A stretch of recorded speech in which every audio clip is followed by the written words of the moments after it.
We are the human API. We are the facilitators. We are that application programming interface that translates the information that's coming from our field.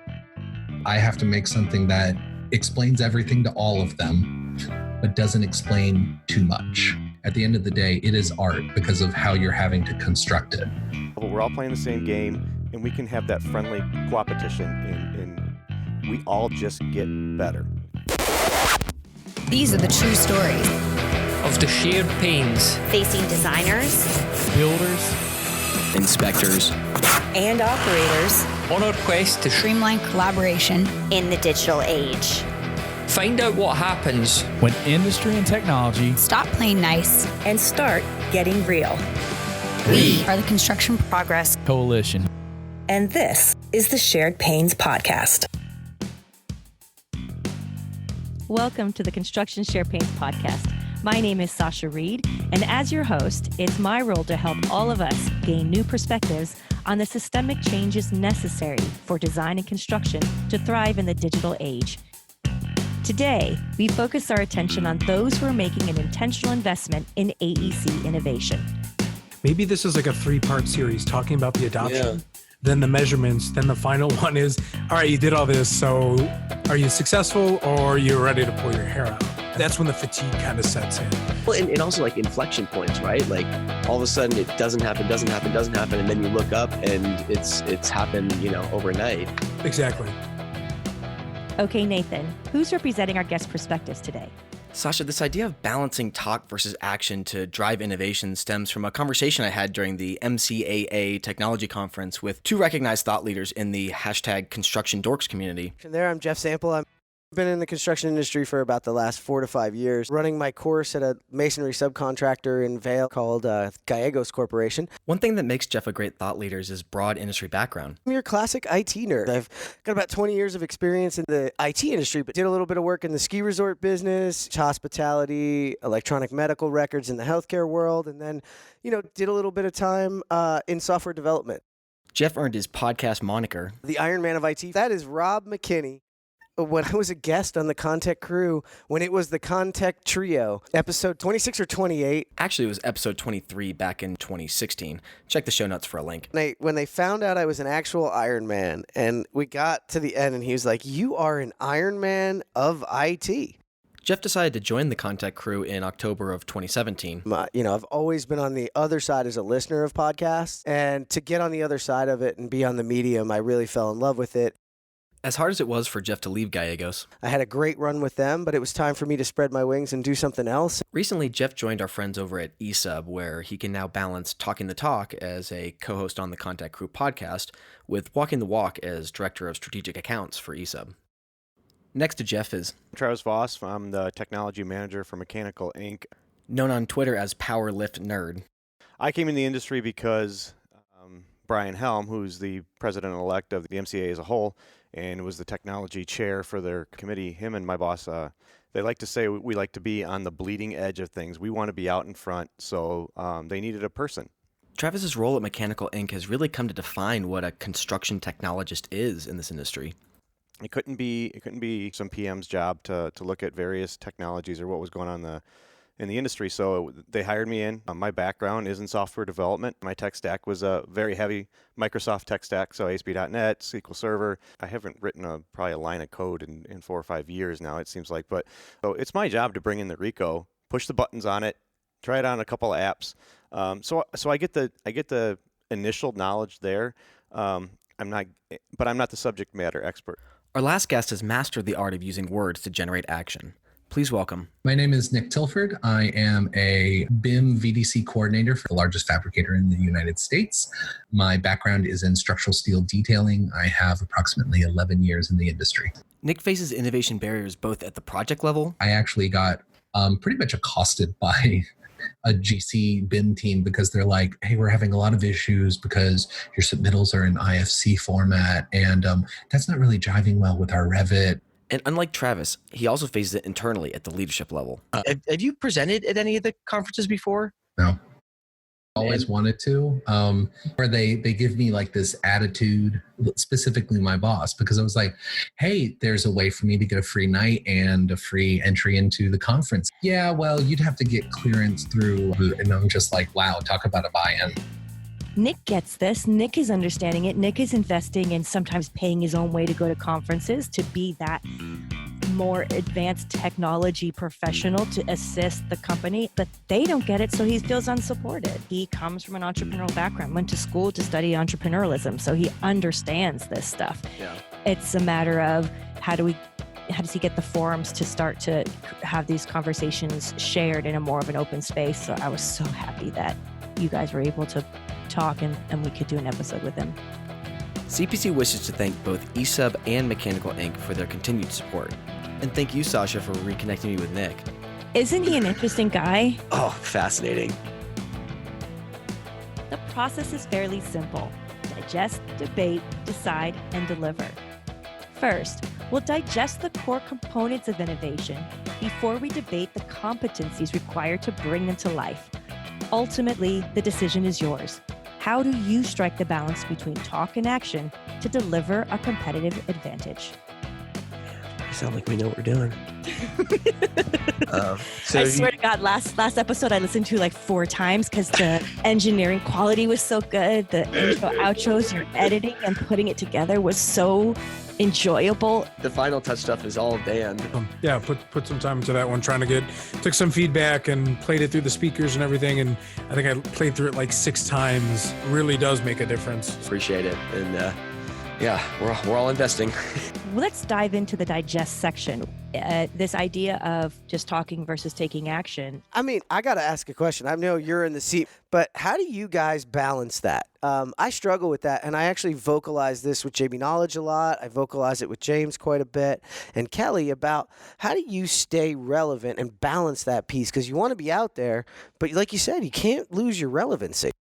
Hopefully I'm staying a little bit relevant. I'm not the one that's going to end up using the product anyway. So it's important for me to at least have a base understanding of it, because my other part of my role then is I take that feedback back to the vendors and I try to help them make their product better. We all need feedback. There's no one individual in this world, no matter how smart you think they are or how smart they think they are, that really knows it all or could know it all. It's just impossible.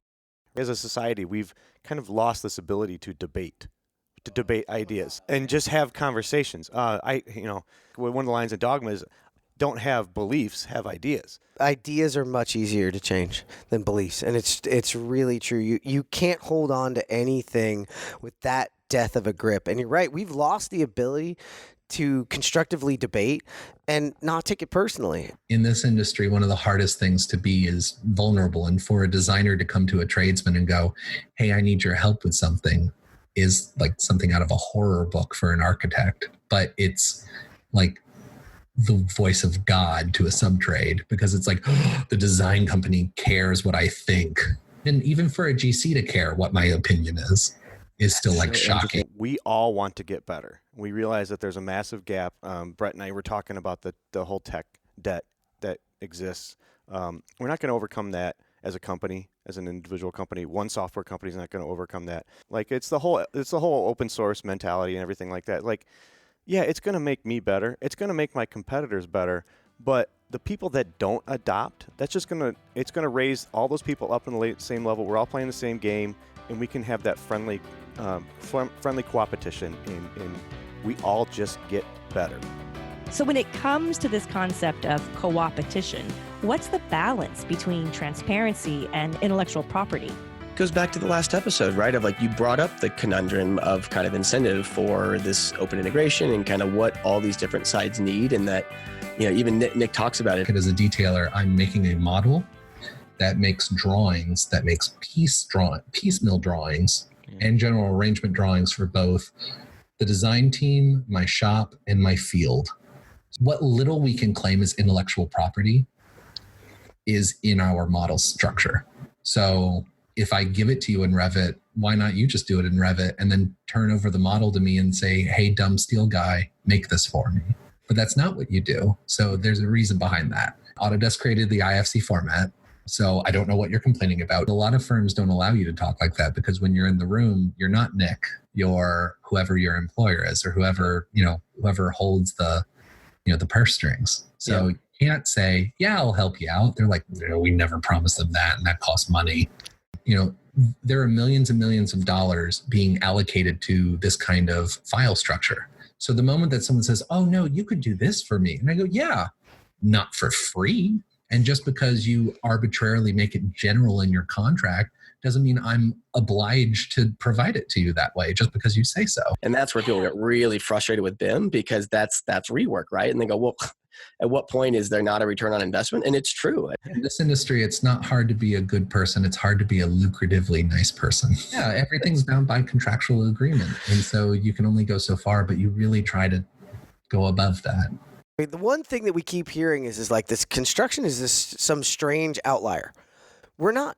Electronic medical records were invented so that you could go to the doctor, they'd pull up a record of you, it would have every drug, every test, every x-ray, every darn thing that's ever happened to you, and they'd have it right there.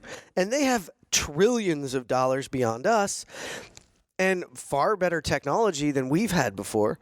And that is not how it is. You can still go drug shopping. You can still go to different doctors and they can misdiagnose you because they don't have access to your CAT scan or don't have access to your x-ray, or you have to redo it and spend more money. So rework is happening in the medical industry too. The opportunity that we have is we're going to fail, in my opinion, if we don't look at that and actually solve it differently. If we do the same thing, we're just insane. Lends itself back to the discussion of why I am a mechanical in the first place. I don't always think that I am the thought leader and I'm going out to tell you. I will tell you what I think. I don't want you to just say, okay, Nathan, you heard what I thought. You're going to go back and agree with me totally. I want you to say why that's stupid, or you want to push back me because I may be telling you something, but it's almost a question at the same time. Tell me if I'm crazy. What I love to do is know I'm wrong because then I'm not barking up the wrong tree anymore. I love it when Travis says, hey man, you gave me that idea, but it doesn't work. And it's not that I go, well, Travis just doesn't like me. It's not true. I understand that Travis respects me enough to tell me when I'm right and when I'm wrong. So for the decide portion, I feel like we may need to bring this back to a real world scenario we both understand. So they say that baking is precise. So if baking is precise, it's more like manufacturing. If construction is more like cooking than baking, which recipes do we share and which are truly our secret sauce? Everything needs salt and pepper. Beyond that, you're just talking about a specific recipe. I've always considered what we do technical art because of how you're having to construct it. So I have to make something that explains everything to all of them, but doesn't explain too much. And I think that the clash resolution is just the way a dish is prepared, but it still needs that salt and pepper. And I think for many people, it's universal and it's unbiased software is what we're needing. There's this huge, green pasture ahead of us of technology, whether it be in VR, AR, IoT, and all of that. But fundamentally, that we had to understand the infrastructure to make them successful. For me, the next step of thought leadership, sorry, you guys can't see me, I'm air quoting, is to actually stop trying to be the ones with the information and start to be the beautiful facilitators of and conduits to information flowing between the people doing it. It's this mindset of sharing data, of talking through things. That's where that's the education piece where we're facilitating those conversations. When we talk about process and we talk about the availability for communication to occur in that process, you kind of have to have your own house in order. If I have laundry on the floor, I haven't cleaned up the dishes from last night's dinner, for me to say, yeah, come on in. Pardon the mess. On our compliance side, we've put it into our audits now that does your owner have compliance standards for document storage? What type of storage requirements do they have? Are they FIPS standards? Are they FedRAMP compliance standards? Where are they sitting at? Let's start there because God forbid you're on a project utilizing this tool, you like it, the owner likes it, and then all of a sudden somebody that knows better comes onto your project and it's, oh shit, we've been non-compliant this entire time. What happened? Who's at risk? In this industry in particular, there is a huge inability to let people fail or willingness to be able to fail. And And I saw that going in, and I failed early and failed often, and that's what I came from and learned from software development, really, to fail early, fail often, and iterate quickly. I'm not afraid to admit that many times I'm the dumbest person in the room, and I'm not afraid to kick something off that is a miserable failure, but we all learn from it. From Nick Espinosa, my favorite security fanatic on the planet. And if you really want to draw another comparison, and I'm going to make a prediction here, right, that IoT hit the medical industry really hard. They shut down large swaths of the medical industry by hacking IoT. We are next. That is going to hit us next because we are adopting IoT at the same rate that healthcare was at the time and not paying attention to the security flaws built into it. There's two spectrums of failure. There's really the failure of acceptable failure versus non-acceptable failure. Acceptable failure is, we tried it, but our organization's not ready for it, so therefore it failed. We tried it, and it didn't really fit the realm of what we needed, versus the failure of, well, we utilized it, nobody really understood it, nobody took the time to understand it, so it failed. When it fails, do we kind of brush under the rug and nobody ever talks about it and we just avoid it, or do we actually spend even more time doing that root cause analysis and driving through, right? That's the real tough one. The first thing I do as a detailer is I set up my grids and I double check them, because it sucks to go through and populate a model knowing that they have incorrectly labeled, and it's usually because it's human error that compounds down the line that causes all of these issues. It's not so much that the model was wrong, it's just that you never made it so that the model was 100% right. Being able to utilize a designer's model for my own purposes, even if it's just to get a piece count, to understand connection style better, to be able to, get a bolt count, roughly even, out of a model, as opposed to going 1, 2, 3, 4, 5. Okay, 1, 2, 3. Like that longhand arbitrary counting when it's all there in a model that a designer worked really hard to make. So if anything, being able to communicate that is out of respect for the initial design intent that the architecture firm came to task for. World that we live in, that like everything's going great, everything's fine, and then all of a sudden, poof, some unforeseen condition, some unforeseen variable comes out of nowhere, and then we have to pivot with it. And technology, as of now, does not solve that problem. See, so we talk so much about what we compete on, and we've started the documentary and everything else has started us talking on what we're not competing on. But this balance between talk and action, that should be their competitive advantage. That brings us now to our deliver phase. In order to enable this new level of transparency, vulnerability, and trust, what role does leadership play in creating that environment? One of my favorite stories that I like to tell about myself is how I convinced my boss to buy me a license of Bluebeam. So my boss was like, I don't understand what you're talking about. We have Adobe. You can look at the drawings on your screen if you need to, but you can print them out if you need to. So I went ahead and I calculated, this is how much it costs per page, and this is per project, and this is how much we're spending, and this is how much it is for one license. If you can get me just that one license, I will save you more than that in the paper that I'm saving just by you buying it for me in the first place. And he finally was like, fine, shut up and go away. Eventually that steam needs to release, right? And either sometimes that release is just moving to a different job, but sometimes that release is getting the executives or ownerships to understand, like, there's value in me letting this person just voice themselves, Yeah, which is something I always went back to every time somebody from industry said, oh, I really want to come work at Bluebeam. I would usually have a really honest conversation, and I'd say, well, you can come over to the tech side, and now you're one helping many. However, there won't be a you for you to connect with. Right. Your job could become harder. And yeah, I think what we've seen is, even though I've said that, people just have gotten sick of hitting their head against the wall. Sasha put it best. She was just like, you need to give these old men a reason to retire. Like, you have to make it good enough for them to retire. Otherwise, they're just going to die at their desks.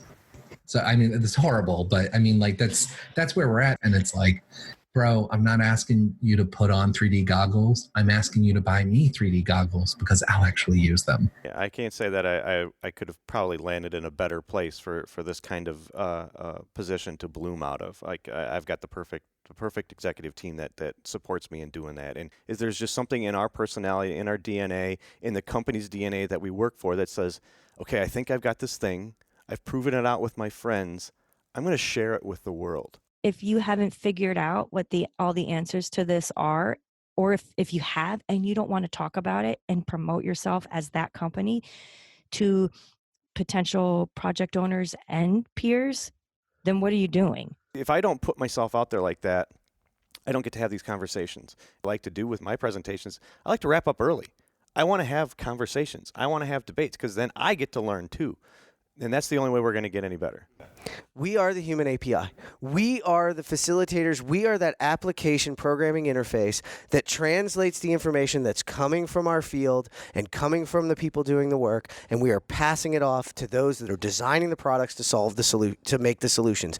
My gift is I'm a communicator. Right, I have a fundamental IT understanding, but I'm a communicator, allowing those voices of the people who are doing it and translating what they're saying and getting their information to start transferring between them. Right. They think you're that you think you're the smartest person in the room when you really realize that I'm not. I've had this discussion. I suffer from the imposter syndrome along the way, and I think that's actually really important because you'll find that most of us actually do, and that's what keeps us humble and keeps us wanting to be out there and wanting to push it. I feel like there's a balance between what the technology provider gives, what the industry organization gives, and what the consumer of the data and the technology has to take responsibility to give. We all want to make the industry better, but like doing that and making a profit is sometimes sort of like at odds, right? Or like, the right thing to do for the industry versus the right thing for the company versus the right thing for the individual is kind of tough, right? This topic came up just this past week.